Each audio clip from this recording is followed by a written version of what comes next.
2-0 Indonesia. Memang sangat mudah kita lihat bagaimana tinggal berhadapan dengan Martin Barr. Of course, next game, new opportunities.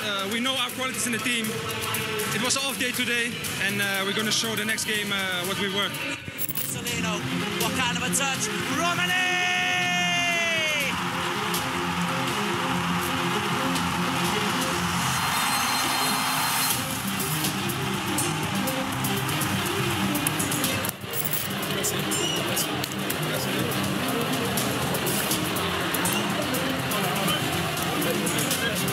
Alhamdulillah ya, kita berhasil, tim nasional kita perjuangannya baik, mereka pejuang, mereka keras.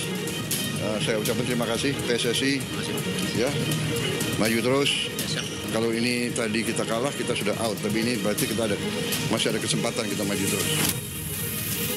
What kind of a touch? Romani!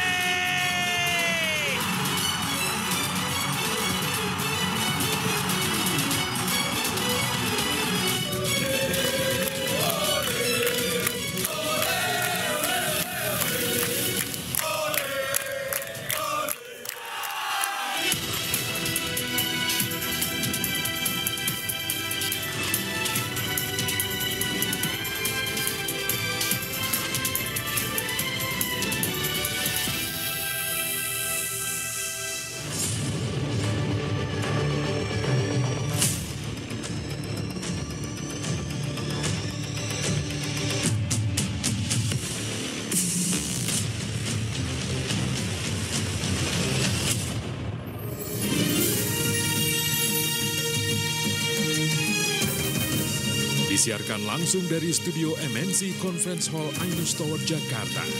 Inilah Rakyat Bersuara bersama Aiman Wicaksono.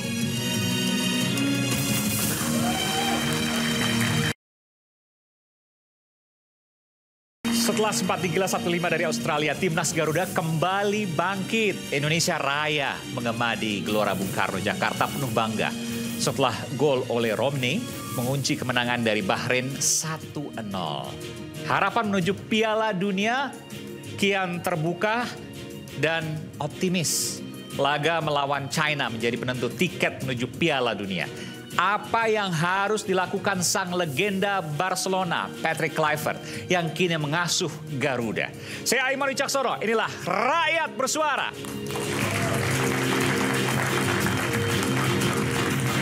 Saya masih berbinar-binar sekarang karena kemarin semangat kita tumbuh kembali, optimisme kita tumbuh kembali, tapi tantangan masih ada di depan mata. Tidak boleh lengah. Seperti biasa, saya akan langsung undang ke panggung Rakyat Bersuara. Selamat datang pelatih sepak bola Bung Rahmat Darmawan.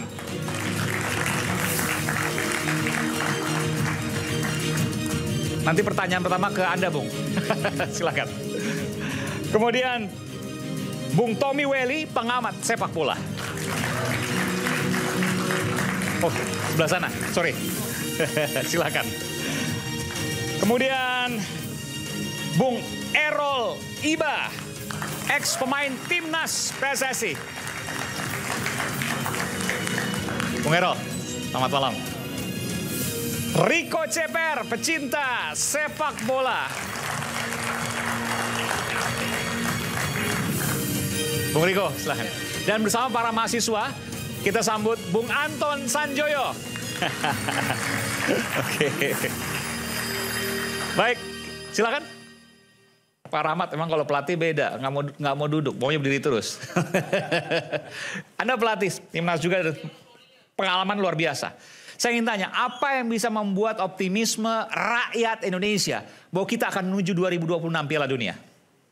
Ya, kita kemarin di pertandingan pertama diperlihatkan bagaimana Indonesia bermain dan semua pasti kita kurang puas di pertandingan lawan Australia. Ya. Tapi kemudian ada perubahan dan menurut saya disitulah terlihat bagaimana Patrick Kluivert juga menganalisa, kemudian melakukan diskusi dengan coaching staffnya, kemudian ada beberapa perubahan yang menurut saya sangat menentukan sekali. Apa perbedaan. Yang pertama, ada spesifik tactical yang dibuat. Ya, yang pertama sama, pola yang main tetap main 3-4-2-1 atau 3-4-3 itu sama.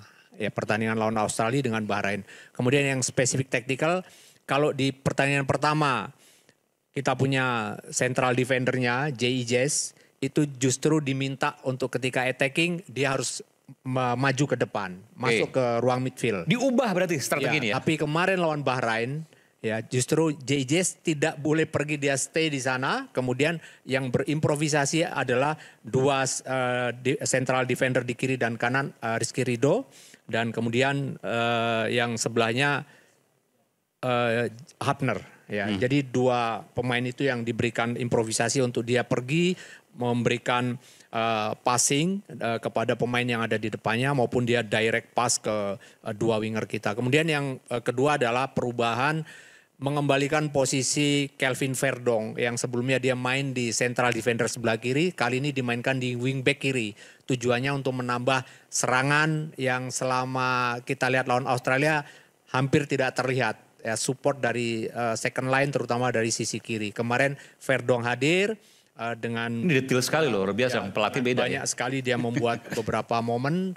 Dan kemudian di sebelah kanan juga saya lihat Kevin Dix mulai berani karena juga yang berikutnya merubah satu DM kita, defensive midfield kita, yang sebelumnya Tom Haye dengan Nathan, kali ini Tom Haye berpasangan dengan Pelupesi. Dan Pelupesi punya penampilan yang menurut saya luar biasa di penampilan pertama dia karena dia mampu mengcover ketika Kevin Dix pergi dalam posisi attacking untuk dia mengcover, mengantisipasi serangan balik lawan. Karena yang di pertandingan pertama justru kekurangan kita adalah mengantisipasi jebakan lawan dengan menggunakan Australia counter attack lawan Australia. Sementara lawan Bahrain itu diantisipasi dengan tadi yang saya bilang J.I. Jess tinggal plus dua pemain yang selalu bergantian untuk menahan. Boleh nggak saya katakan bahwa kemarin itu perubahannya cukup radikal? Saya pikir enggak. Cuma memang ada perubahan taktikal secara keseluruhan. Secara keseluruhan nih, saya garis bawahi ya. Yes. Yang pertama, kalau melawan Australia kita terlalu berani. Ke depan semua. Iya, kita high press dan kemudian struktur defense kita nggak diperhatikan antisipasi counter attack lawan. Yang tadi saya bilang J.I. harus pergi. Di Bahrain, yang untuk Bahrain kemarin? Lawan Bahrain, sekarang kita lebih bijak dengan kita memang melakukan pressing tapi menunggu di middle third atau di sepertiga lapangan tengah. Oke, jadi ofensif nyerang tetap, tapi defensifnya di belakang tetap dijaga. Iya, dan sekaligus pemain depan menunggu, tidak lagi di high press.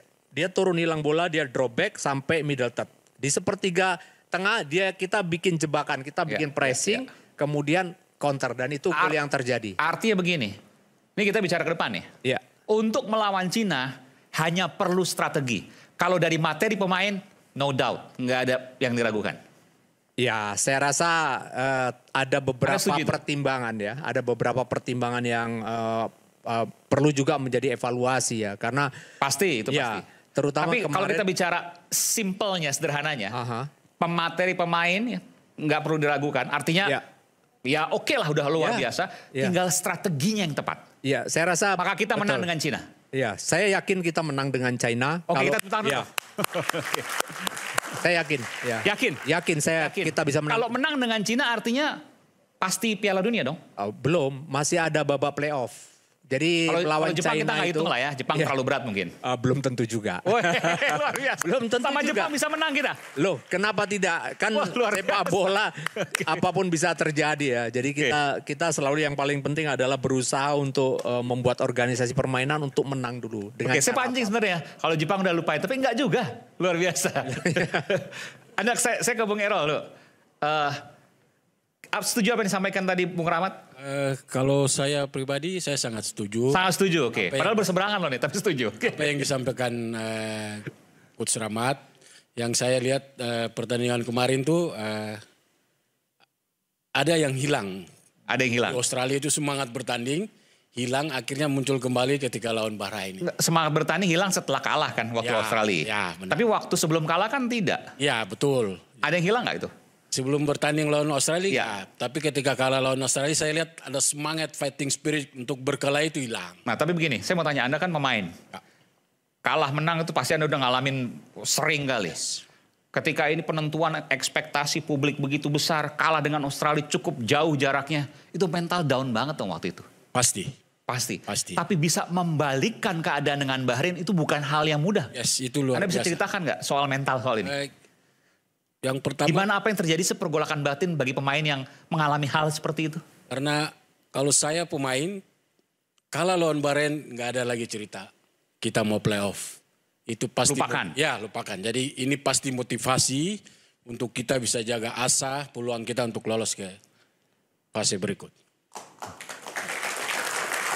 Tadi kalau saya katakan oleh Bung Rahmat, Pak pelatih kita, lawan China itu yang diperlukan utamanya strategi. Materi pemain luar biasa. Anda setuju? Saya strategi, materi pemain dua-dua harus imbang. Oke. Karena materi pemain lawan Australia sama, tapi hasilnya tidak bagus.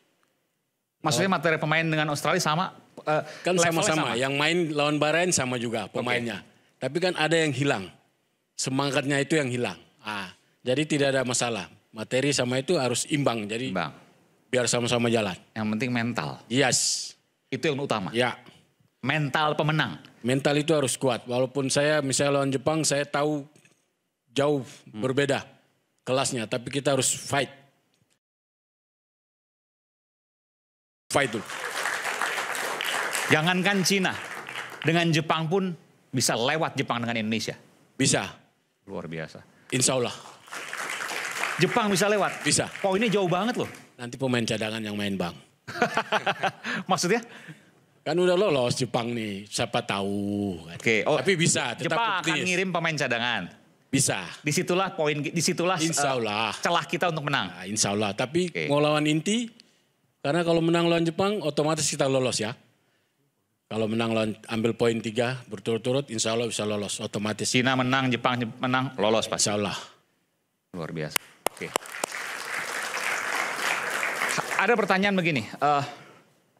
Kadang-kadang mental yang terlalu bangga juga membahayakan. Yes. Posisi sekarang kalau dari pemain dari 1-5 ke 1-0 luar biasa. Terbang tinggi, itu membahayakan. Tapi cukup jauh ke Juni nanti ya, tanggal 5. Maka cukup waktu untuk tetap itu. Bagaimana apa yang harus dilakukan agar mereka jangan terbang tinggi, terlena? Tetap rendah hati dan semangat. Jangan karena sudah lawan Bahrain menang, sama Cina anggap remeh, jangan. Tetap harus sama. Saya mau tanya ke mahasiswa. Jepang dan Cina bisa dikalahkan, Anda punya keyakinan? Timnas? Bisa? Sebelah kanan bisa? Tengah bisa? Kiri bisa? Kita dengarkan Bung Anton Sanjaya, nanti setelah jeda kami akan segera kembali saat lagi.